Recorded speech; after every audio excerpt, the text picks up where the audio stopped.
cette nature qui fait grandir l'enfant. Alors, la nature, ce qu'on appelle la nature, c'est-à-dire les espaces où vivent ou coexistent une diversité de vivants, végétaux, animaux, insectes, etc.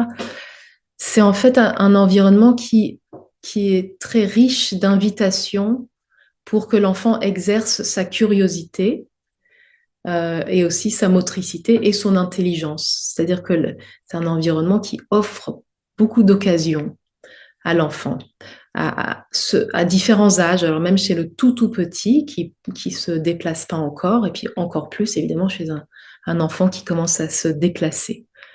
En tout cas, c'est une invitation à interagir avec un milieu euh, qui ne dépend pas du langage, puisque les autres vivants ne parlent pas. Donc il y a une sorte de langage commun que l'enfant va découvrir avec la nature.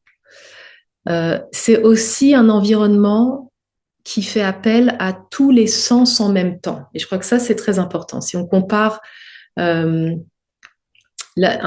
un espace intérieur très domestiqué où on a fait exprès de faire en sorte qu'il y ait moins de bruit ou pas trop d'odeur, avec la forêt. La forêt, on y rencontre en même temps des luminosités, des odeurs, des couleurs variées, etc. Et c'est vraiment donc un environnement où, comme dit Baudelaire, les parfums, les couleurs et les sons se répondent. Il y a une intrication euh, qui est donnée, qui est une évidence. Et cette intrication des expériences, eh bien, elle résonne pour l'enfant qui est capable de faire des liens assez remarquables entre ses sens. Et là, on a beaucoup de recherches scientifiques depuis une dizaine d'années qui montrent que les bébés, même très très petits, à nouveau-nés, bébés de 2 mois, 4 mois, arrivent à créer des liens entre des expériences, par exemple, olfactives et visuelles, ou repèrent des ressemblances entre une forme et un son. C'est assez étonnant. Mais ça permet de supposer qu'un environnement naturel, justement, parle à cette sensorialité très active du bébé.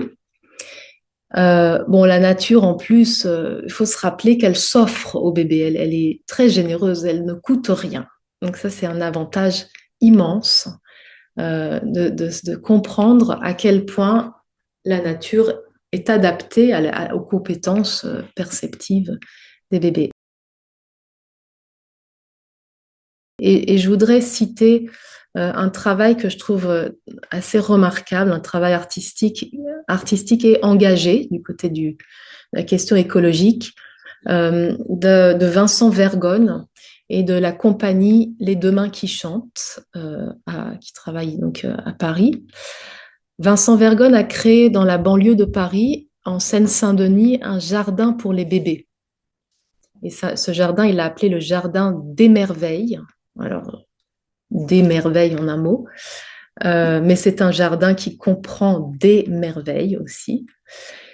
Et en fait, c'est un jardin qui est vraiment pensé à hauteur de bébé.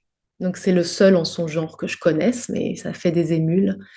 Euh, et c'est un jardin qui parle au bébé et qui parle aussi aux adultes qui accompagnent le bébé.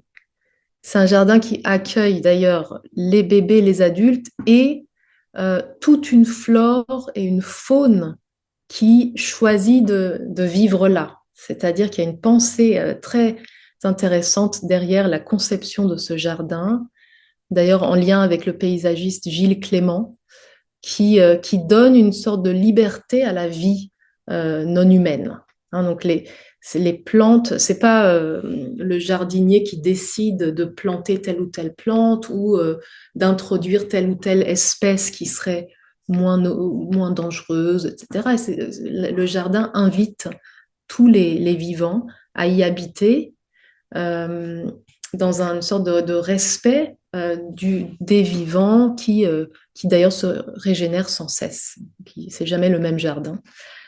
Mais la particularité du jardin est donc d'avoir pensé quand même euh, comment les bébés eux-mêmes vont trouver des espaces, des cabanes, hein, des sortes de cabanes. Donc, c'est quand même aussi réfléchi par les paysagistes. Par exemple, euh, ils ont créé un terrier à taille d'enfant, donc un terrier de lapin, mais l'enfant peut donc aller sous terre, explorer un espace, euh, un espace où il y a suffisamment d'oxygène, etc., qui est à la fois un peu inquiétant et suffisamment rassurant qu'ils aient envie d'y aller. Donc c'est un jardin qui invite cette exploration qui vient naturellement au bébé, qui invite aussi une prise de risque mesurée, qui incite à écouter les sons. Et tout ça est travaillé par le biais d'une activité artistique. C'est-à-dire que dans ce jardin, il y a aussi des artistes qui viennent souligner et ouvrir les possibles pour les bébés et de un peu montrer comment on peut être relié à la nature. Enfin, pas montrer, mais suivre les bébés pour se relier à la nature. Donc c'est vraiment une démarche qui ne sépare pas la nature et la culture et qui part du principe que l'expérience artistique a ce potentiel de relier même les plus petits humains à la nature. Il y a une autre expérience intéressante menée par des artistes que je connais qui montre comment la nature peut faire grandir l'enfant, qui consiste à construire des cabanes dans des espaces intérieurs avec des parents et des bébés. Ça a été beaucoup fait avec des professionnels de crèche aussi, pas seulement des parents. Donc c'est un dispositif qui a été utilisé en crèche et dans différents lieux, différentes institutions de la petite enfance. Donc ces artistes-là, en gros, euh, collectent avec les professionnels ou les parents et même les enfants des matériaux naturels qui vont ramener avec eux dans les espaces intérieurs où ils fabriquent une cabane avec des branches, des feuilles, des mobiles, fabriqués avec une grande attention, un peu comme les peuples premiers fabriquent des colliers de perles, etc. Donc, voilà. Et ça devient une cabane pour explorer les liens. Ça devient une cabane qui soutient vraiment la résonance entre les personnes, les accordages et, et qui est un espace de développement pour le tout petit. Donc voilà, je pense qu'il y a beaucoup de choses à comprendre de comment ça marche, mais en tout cas, ces expériences artistiques ne sont pas prouvées scientifiquement, mais elles sont éprouvées et en tout cas ont un succès auprès des crèches en France actuellement.